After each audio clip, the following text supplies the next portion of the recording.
नमस्कार, पूनम की आवाज चैनल पर आपका स्वागत है। हमारी आज की कहानी है, मैं बुढ़ापे में इज्जत से रहना चाहती हूँ। अरे माँ, आप तो जानते ही हैं, कुछ दिनों में हमारा बच्चा इस दुनिया में आने वाला है और इसी समय हमारी फुल टाइम मेड भी अपने गांव चली गई है। बोलकर गई है कि 2 महीने बाद आऊंगी। अब इतनी जल्दी तो कोई नई नौकरानी भी नहीं मिलेगी और आप भी भाई के पास अमेरिका जाकर बैठ गई हैं। माया ने परेशान होते हुए अपनी माँ से कहा तो माँ बोली, अरे तो इसमें परेशान होने वाली कौन सी बात है? कोई नई नौकरानी ढूंढने की जरूरत नहीं है तुझे। तेरी सासू माँ है ना, वो किस दिन काम आएगी? भली चंगी तो है अभी समधन जी, और फिर तू तो उन्हें दादी बनाने जा रही है। इतना तो कर ही सकती है ना वो तुम्हारे लिए, जब तक जरूरत हो तब तक काम करवाना, फिर उन्हें चलता कर देना अपने घर। अपनी माँ की इन बातों को सुनकर माया की आंखों में चमक आ गई। माँ, ये तो बहुत अच्छा आइडिया दिया तुमने। शाम को जब उसका पति घर आया तो माया मायूसी का मुखौटा लगाए उसे चाय देने लगी। अरे माया, क्या हुआ? उदास क्यों हो? मैं सोच रही थी कि आपके माँ बाबूजी को कुछ समय के लिए यहाँ बुला लेते हैं। लेकिन क्या? लेकिन पिछली बार जो हुआ था उसकी वजह से कहीं सासू माँ नाराज तो नहीं? अरे नहीं, मैं अपने माँ बाबूजी को अच्छे से जानता हूँ। हमारे बुलाते ही दौड़े चले आएंगे दोनों। अजी सुनते हो, आज रवि का फोन आया था। सविता जी ने चहकते हुए कहा।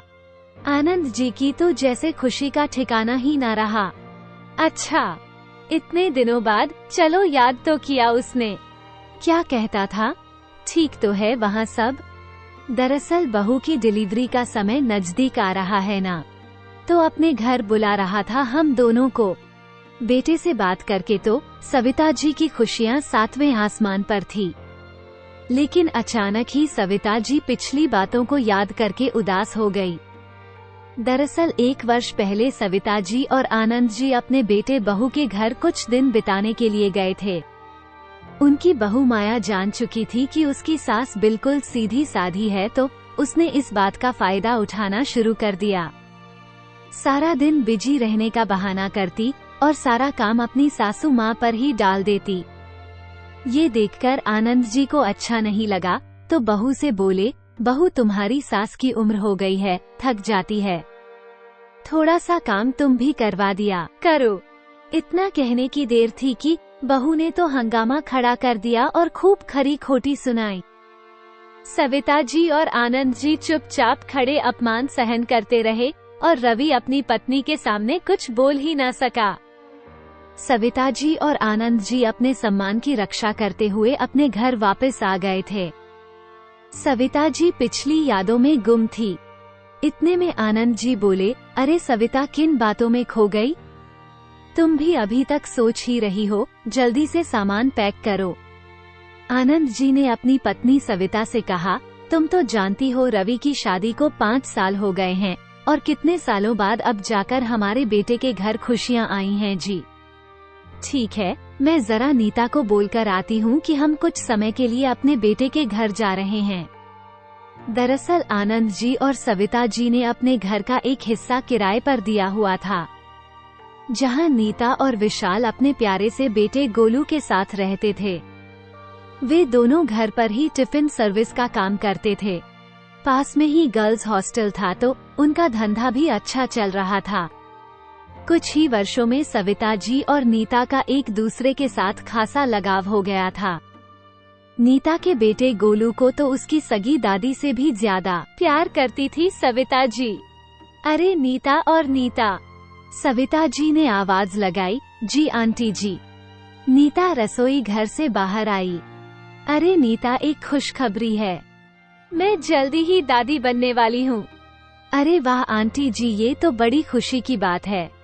सविता जी की खुशी में शामिल होते हुए नीता बोली, हाँ नीता, हमारे बेटे ने पूरे 6 महीने की तैयारी करके आने को बोला है।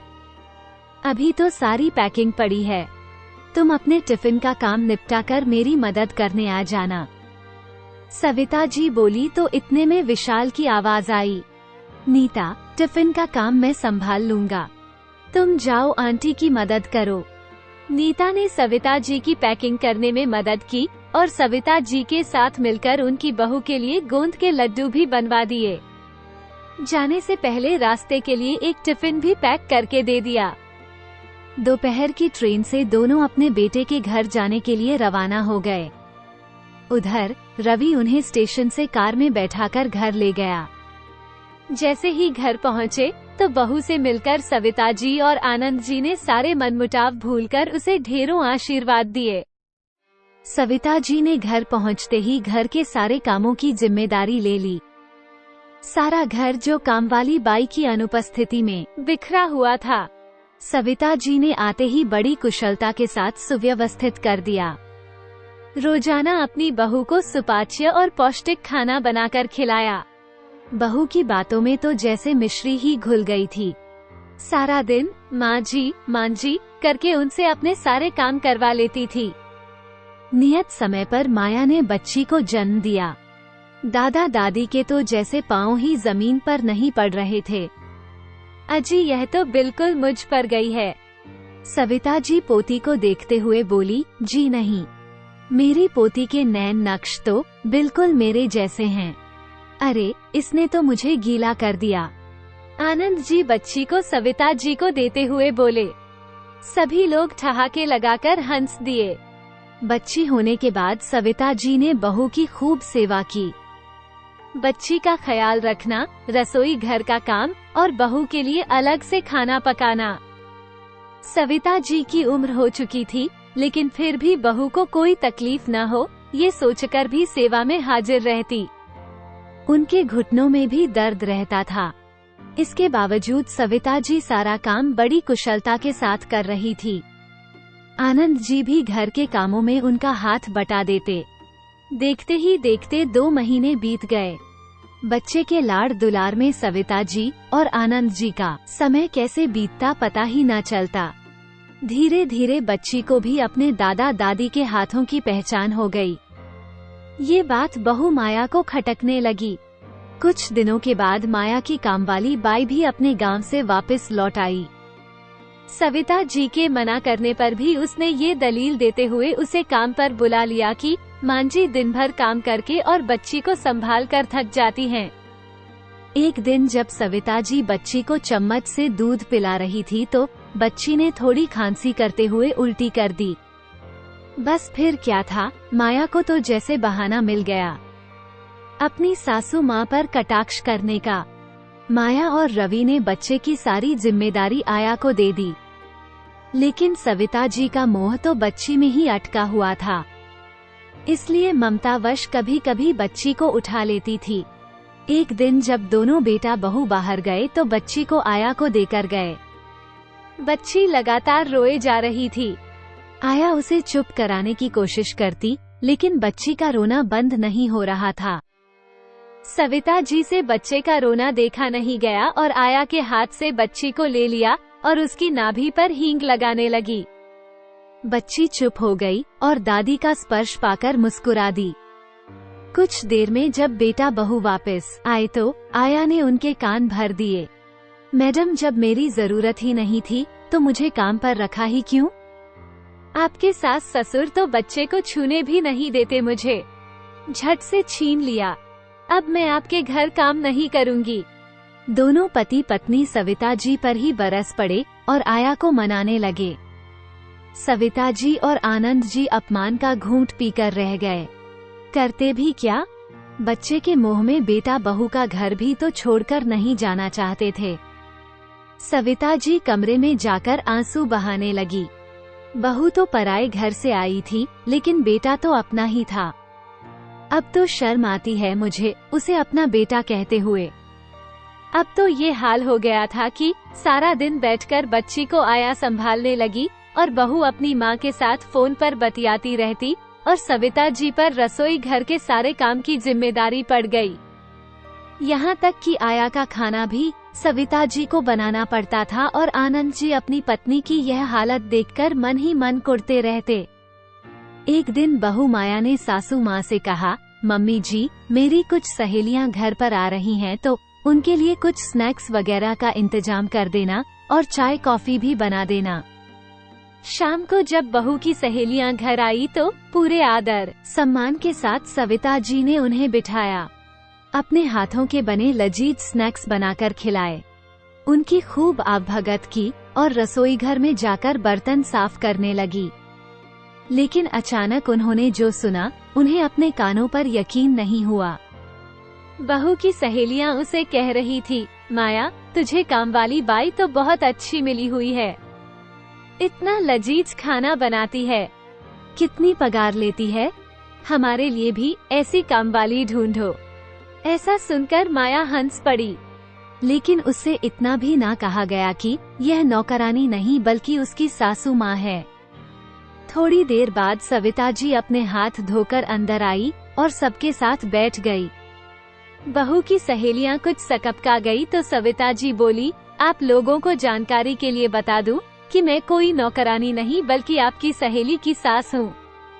आपकी सहेली ने आपको नहीं बताया तो सोचा मैं ही बता दूं। सारी सहेलियां चौंक गई और हैरानी से माया की तरफ देखने लगी।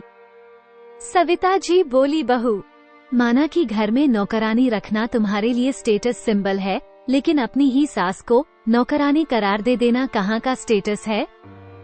बहू की भौहें तन गई। उस समय तो वो चुप रही, लेकिन अपनी सहेलियों के जाने के बाद उसने हंगामा खड़ा कर दिया। माँ पिताजी के लिए हैरानी की बात तो ये थी कि उनका अपना बेटा भी उनका पक्ष नहीं समझ पाया। माँ, इतनी छोटी सी बात पर बतंगड़ बनाने की क्या जरूरत थी आपको? रवि बोला, तो आनंद जी जो आज तक अपने बच्चों के मोहवश अपना मुंह बंद किए बैठे थे, आज अपना धीरज खो बैठे। छोटी सी बात, तुम्हारी माँ को यहाँ नौकरानी की संज्ञा दे दी गई और तुम्हें ये छोटी सी बात लगती है। माफ करना बेटा, आज तक हम सब कुछ चुपचाप सहन कर रहे थे, पर अब पानी सर से ऊपर जा चुका है। अब यदि हम दोनों इस घर में एक पल के लिए भी रुके तो यह मेरी पत्नी का अपमान होगा। कहते हुए आनंद जी अपनी पत्नी के साथ सामान पैक करवाने लगे, ये सोचकर कि कहीं बच्ची का मोह उन्हें रोक न ले, उसे दूर से ही देखकर निकल गए। जिस बहू की उन्होंने इतने महीने सेवा की थी, उसी बहू ने बेइज्जती का इनाम देकर उन्हें घर से रवाना कर दिया और उनके अपने बेटे ने उन्हें रोका तक नहीं। आनंद जी और सविता जी पहली ट्रेन पकड़कर घर वापस लौट आए। रह रहकर एक ही प्रश्न दोनों को परेशान कर रहा था कि उम्र के इस पड़ाव में जब बच्चों की सबसे ज्यादा आवश्यकता होती है, वे कैसे गुजारा करेंगे। महीने के किराए के अतिरिक्त और कोई कमाई का साधन भी तो न था उनके पास, और सारी जमा पूंजी उन्होंने अपने बेटे की पढ़ाई पर और उसे सेटल करने में खर्च कर दी थी। आनंद जी को तो दिल ही दिल में ये बातें कचोट रही थी। घर पहुंचते ही जैसे ही घंटी बजाई, नीता और विशाल के बाहर आने से पहले ही गोलू बाहर आ गया। अरे दादा दादी आ गए, आप कहाँ गए थे हमें छोड़कर? नीता ने दरवाजा खोला तो उन दोनों ने गोलू को अपने आलिंगन में ले लिया। उधर नीता के चेहरे पर उन्हें देखकर खुशी और हैरानी के मिश्रित भाव थे। वो समझ नहीं पा रही थी कि अंकल आंटी तो 6 महीने का कहकर गई थी, फिर इतनी जल्दी वापस कैसे आ गए, वो भी सारा सामान लेकर।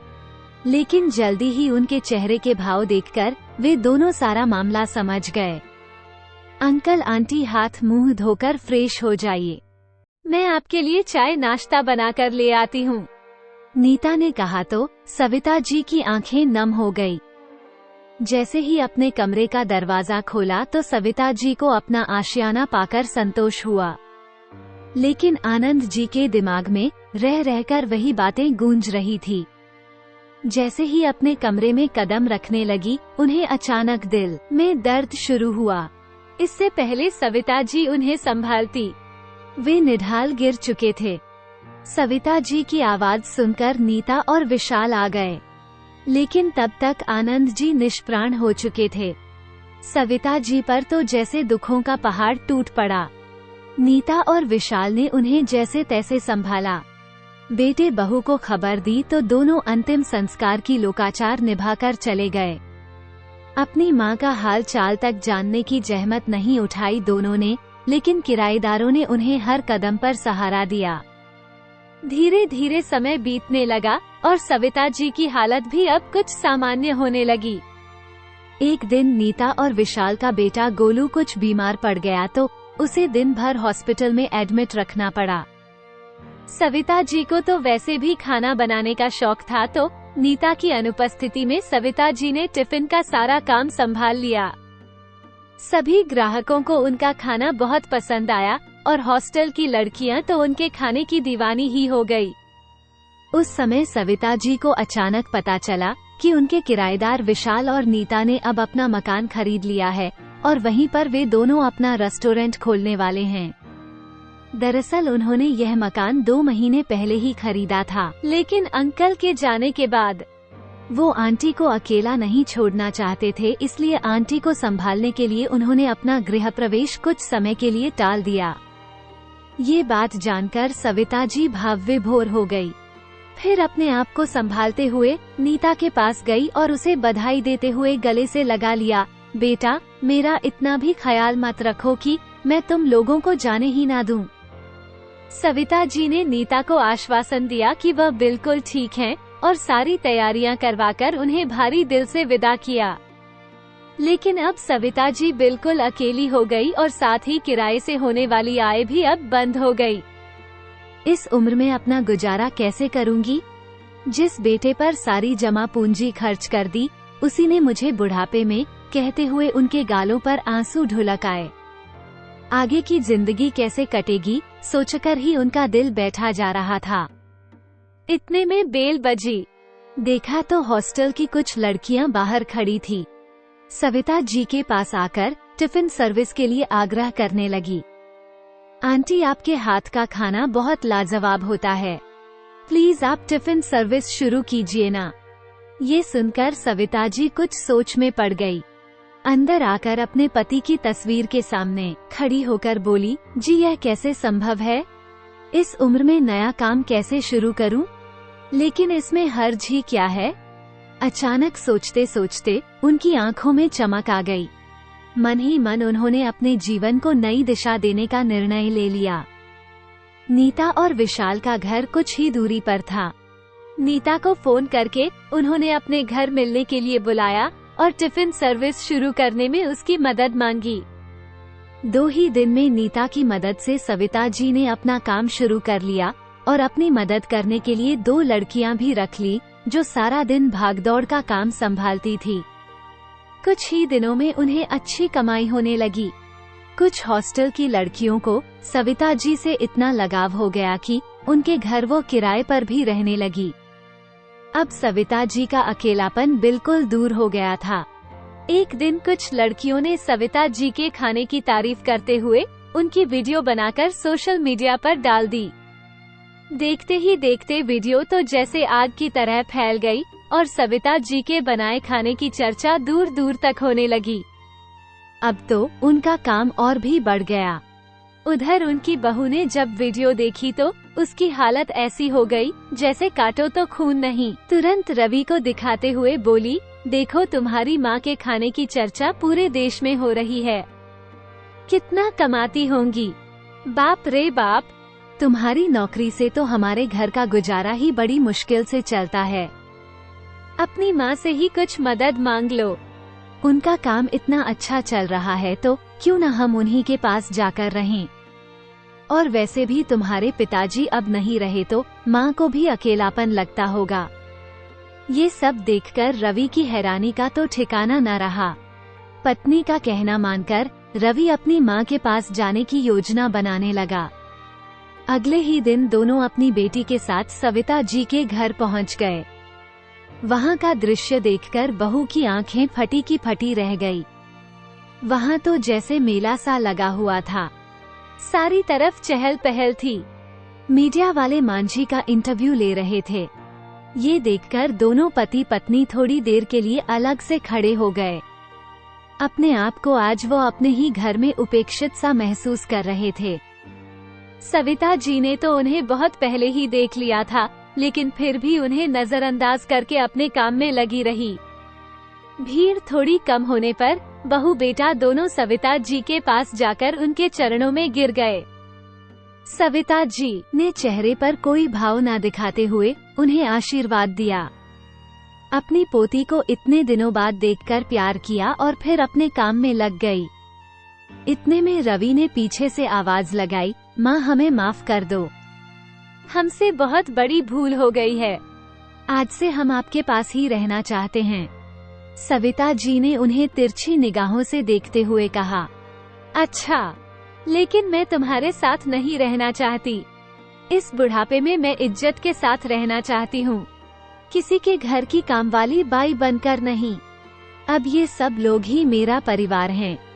लेकिन माँ, इस घर पर हमारा भी कुछ हक है। बहू माया ने कहा, हक तो तुम लोगों का उसी दिन खत्म हो गया था जिस दिन मैं और तुम्हारे बाबूजी तुम्हारे घर से बेइज्जत होकर निकले थे। दूर से आए हो, भूख लगी होगी, कुछ खाकर जाना। रास्ते के लिए भी तुम्हारे लिए टिफिन पैक करवा देती हूँ। कहते हुए सविता जी अपने काम में मस्त हो गई। आज उनके चेहरे पर संतुष्टि के भाव और गर्व भरी मुस्कान थी। दोस्तों, आपको ये कहानी कैसी लगी? लाइक और कमेंट करके जरूर बताएं और चैनल को सब्सक्राइब करना ना भूलें। मिलते हैं एक नई कहानी के साथ। बहुत बहुत धन्यवाद।